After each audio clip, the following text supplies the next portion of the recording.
going to read The Chiver's Light by Lucy Maud Montgomery. There's a little editor's note here that I'm going to mention.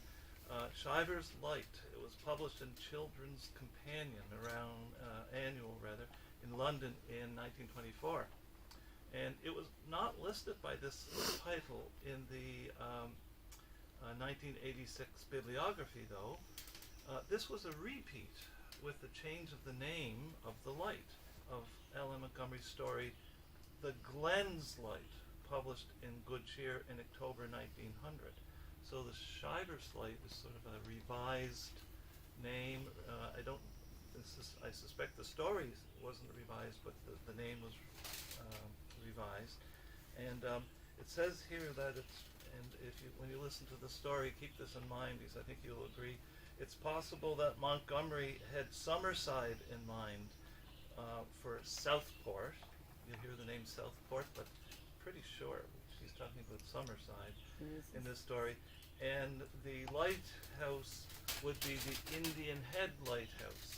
That might not be an appropriate name in today's politically sensitive world, Anthony, but that's the lighthouse at the Summerside Harbor, and may have been the model for Chiver's Island Light. And that lighthouse in the mouth of the Summerside Harbor, by the way, was built in 1881 on a circular pier. And it originally had a two-story dwelling beneath the light. And it still stands guard there, as folks would know, in the Summerside Harbor. Montgomery, Lucy Maud Montgomery, spent part of the 1898 teaching in the one-room schoolhouse in Lower Bedeck after she left here, across the harbor from Summerside. So that work that she did in Lower Bedeck that period of time may have been where the inspiration to do a story on that lighthouse may have come from. So it's the Chiver's Light. Jack, said William Hazlitt one morning as they sat down to breakfast in the lighthouse, your mother and I have had news. Word has come that your Aunt Grace is very ill, and we must go at once. Most likely we shall not be back until tomorrow, if then, and we must leave you in charge. You must not leave the Chivers today, and be very careful about the light. But, Father, the cycle race is over at Southport, he exclaimed. I want to see them, and there was plenty of time to get back there before they're over. Hazlitt shook his head gravely. I'm very sorry, my boy, but I can't let you go.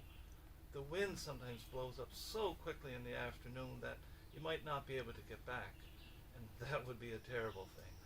Vessels might be wrecked and lives lost, and at the best, I should lose my job.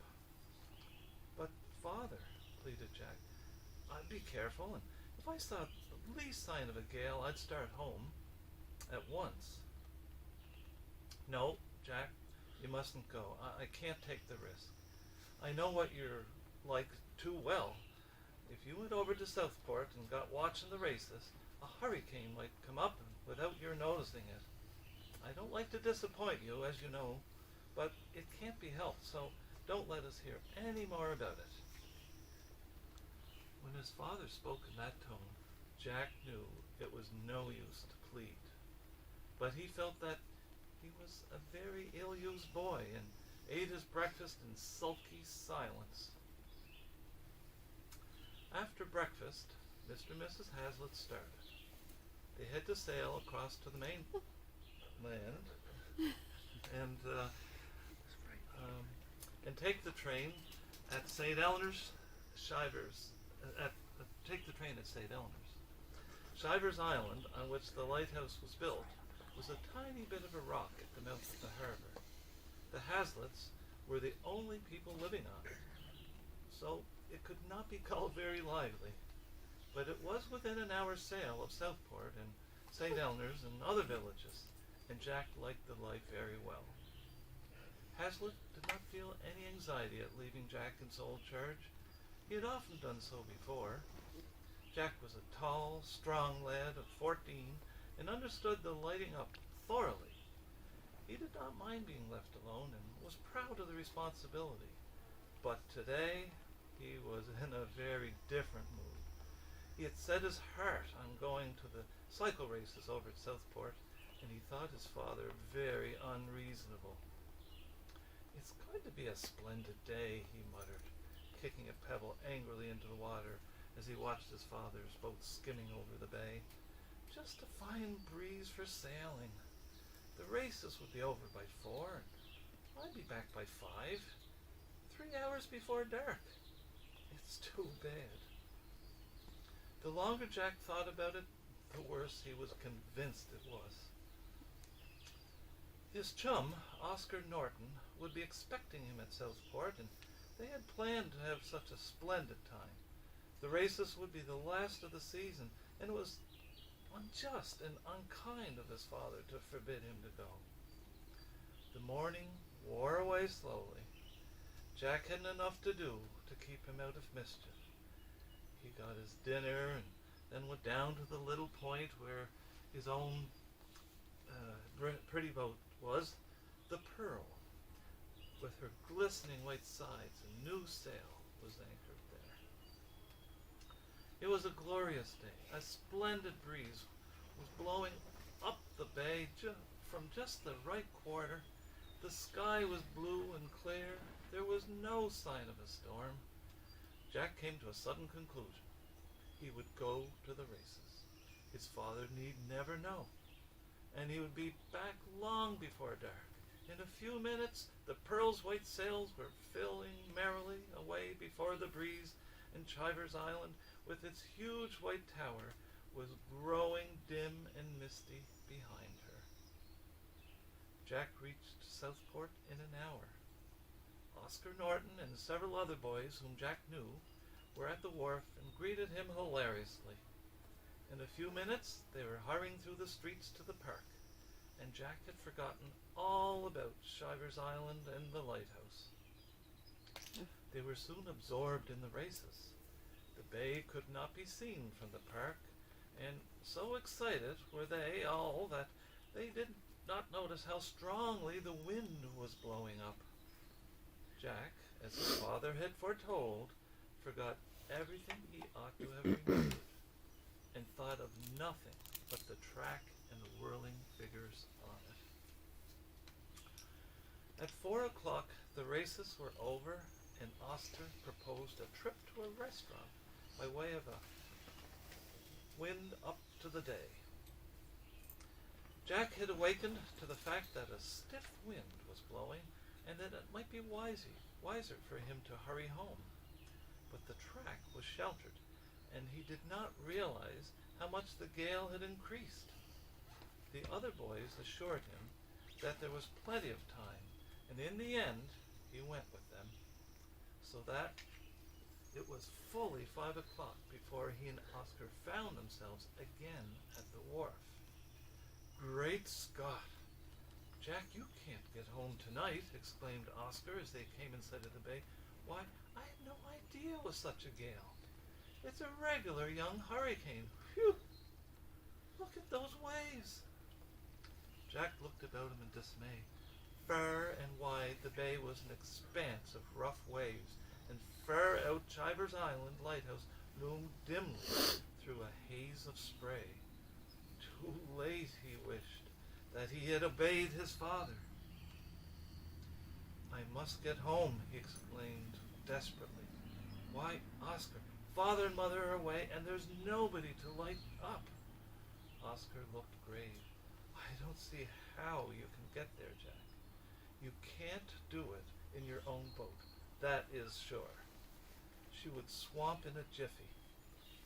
"What is to be done?" "I'll have to get some of the men here to take me over in a big boat," said Jack. "There's no time to lose either." "Well, this scrape serves me right. If I get out of it, I'll mind what my father says next time, you can be sure of that." But getting out of it was no easy matter. Not a man could Jack find willing to risk an attempt to reach Chiver's in that storm. One and all shook their heads, and though they looked grave enough when Jack explained the state of affairs, they persisted in assuring him that the thing was impossible. "There ain't a boat in Southport that would take you to Chiver's tonight," said old Sam Buxton, who knew the bay, if anyone did, "nor a man rash enough to try it. You'll have to make up your mind to stay here." "But the light," gasped Jack. "There's no one there to light up. Father'll lose his place, and maybe there'll be vessels wrecked."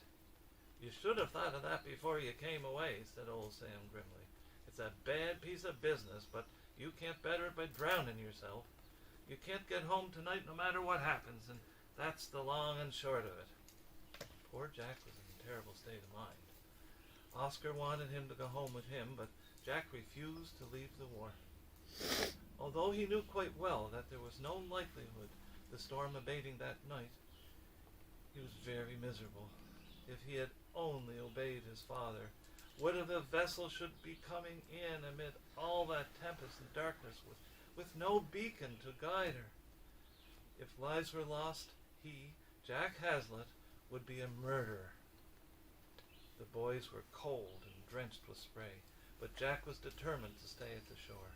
And Oscar stayed too, for he felt himself a little responsible for the state of affairs, since he had helped to delay Jack. The night came down early. They knew when the sun set by the faint glow of light among the wind-rent clouds far out to sea. Suddenly, Oscar gave a start of surprise and exclaimed, Jack, look! There's Chiver's light! It's all right, old fellow!"